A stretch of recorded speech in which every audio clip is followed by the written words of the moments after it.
மதுரையிலும் மௌலிவாக்கம் கட்டிட விபத்து போன்று பேரவலம் ஏற்பட்டுவிடக்கூடாது என்று மக்கள் எச்சரிக்கை விடுத்துள்ளனர்.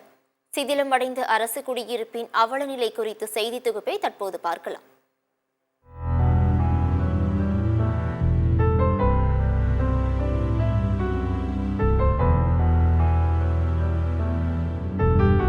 மதுரை மாநகராட்சிக்குட்பட்ட பகுதியில் ஏழை தொழிலாளிகளுக்காக தொழிலாளர் நல வாரியம் மூலம் 1982ஆம் ஆண்டு அடுக்குமாடி வீடுகள் கட்டப்பட்டன. தற்பொழுது அந்த வீடுகள் பராமரிப்பின்றி சிதிலமடைந்த நிலையில் காணப்படுகிறது. இந்த நிலையில் மதுரை மாநகராட்சி மற்றும் தமிழ்நாட்டு வீட்டு வசதி வாரியம் மூலம் கடந்த 10 ஆண்டுகளுக்கு மேலாக அங்கே வசித்து வருபவர்களை காலி செய்யுமாறு பலமுறை வற்புறுத்தியும் காலி செய்ய மறுத்து இடிபாடுகள் நிறைந்த வீடுகளிலேயே ஆபத்தான முறையில் குடியிருந்து வருகிறார்கள்.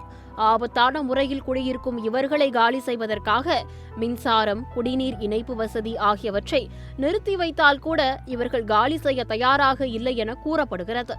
ஆபத்தை உணராமல் மன ரீதியாக உளவியல் சிக்கலில் வீட்டை காலி பண்ண மாட்டோம் என அந்த பகுதி மக்கள் கூறுவதாக சந்தேகம் எழுந்துள்ளது. கூட்டுறவு அச்சகத்தில் ஆண்டாள்புரத்தில் வேலை பார்த்து எனக்கு வாங்கி கொடுத்த வீடு, எனக்கு வீடு வேணும். எனக்கு என் பிள்ளைகிட்டலாம் என் பிள்ளைய 2 தான் இருக்கு, ஆண் ஒன்று பொண்ணு ஒன்று. அவங்ககிட்டலாம் நான் போக மாட்டேன். நான் பாட்டுக்கு உழைச்சி கஞ்சி குடிச்சிட்டு இங்கே இருக்கேன். 1000 ரூபா பிஞ்சின்னு வருது. இதை வச்சு நான் எந்த வாடகை கொடுப்பேன்? எனக்கு நீ எங்கேயாவது வீடு கொடுத்தா நான் காலி பண்ணி போகிறேன். இந்த தண்ணி வரல, மாநகராட்சி தண்ணி வந்துச்சு. அதில் ஒரு 4 குடம் சின்ன குடம் என்னால் முடிச்சு, 5 சின்ன குடம் முடிச்சேன். அவ்வளோதான் என்னால் முடியுது. எனக்கு எங்கே நீங்கள் வீடு கொடுத்தாலும் சரி, உங்கள் புண்ணியத்தில் நான் நல்லா இருப்பேன். எனக்கு ஒரு வீடை கொடுங்க, என்கிட்ட இடத்த கொடுங்க, இல்லாட்டி வீடை கொடுங்க. என்ன நாங்கள் குறைச்ச சம்பளத்தில் எப்படி காலி பண்ணி நாங்கள் வீட்டுக்கு போவோம்? காலி பண்ண முடியாது.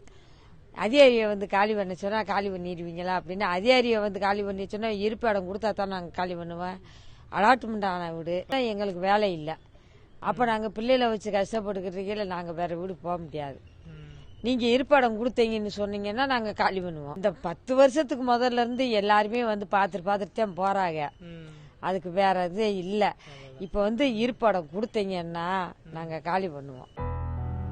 மழை பெய்தால் நோட்டீஸ் மட்டுமே ஒட்ட வரும் அதிகாரிகள் மாற்று இடம் வழங்குவது குறித்து எங்கள் கோரிக்கைகளை கேட்பதில்லை என்று கதறுகிறார் முருகேஸ்வரி. 40 வருஷமா இருக்கும் இங்க. எல்லாத்துக்கும் மில்லில் வேலை பார்த்தோம். மகாலட்சுமி மில்லு, இந்த மீனாட்சி மில்லில் வேலை பார்த்தவங்க, அச்சாபிஷில் வேலை பார்த்தவங்களுக்கு தான் இந்த வீடு வந்தது, அலாட்மெண்ட் ஆனது. அலாட்மெண்ட் காப்பியெல்லாம் நிறைய பேர் வச்சிருக்காங்க. எல்லாருக்குமே இருக்கு. ஆனா வசதி இருக்கவங்க வெளியில போயிட்டாங்க. நாங்க வசதி இல்லாத வாசிங்க கிடக்கும். அது வந்து அதிகாரிகள் வந்து சொல்லிக்கிட்டு தான் இருக்காங்க, காலி பண்ணுங்க அப்படின்னு. வந்து மாசத்துக்கு ஒரு, இந்த மழை பெஞ்சிச்சுன்னா வந்து நோட்டீஸ் ஓட்ட வருவாங்க. மித்தபடி எந்த இது வந்து கேட்க மாட்டாங்க. ஒட்டிட்டு மட்டும் போயிருவாங்க. இது பண்ணி கொடுக்கல இன்ன வரைக்கும் யாரும். வாங்க, உங்களுக்கு இந்த மாதிரி இந்த இடத்துல இடம் இருக்கு, வாங்க உங்களுக்கு இடம் இருக்கு, நீங்க அங்க வந்து குடியிருங்கன்னு இது நாள் வரைக்கும் யாரும் வந்து சொன்னதே இல்ல. அலாட்மெண்ட் ஆனவங்க எல்லாம் எங்க போவாங்க? 2014ஆம் ஆண்டு 61 பேரை பலி கொண்ட சென்னை மௌலிவாக்கம் 11 மாடி கட்டிட விபத்தில் சீட்டுக்கட்டுகள் போல சரிந்து கோரமான விபத்து ஏற்பட்டதைப் போல மதுரையிலும் கொடூரமான விபத்து ஏற்பட்டுவிடக் கூடாது என்பதே மதுரை மக்களின் வேண்டுகோள். சத்தியம் செய்திகளுக்காக மதுரை மாவட்ட செய்தியாளர் கார்த்திக்குடன் சத்தியம் தொலைக்காட்சியின் செய்திக்குழு.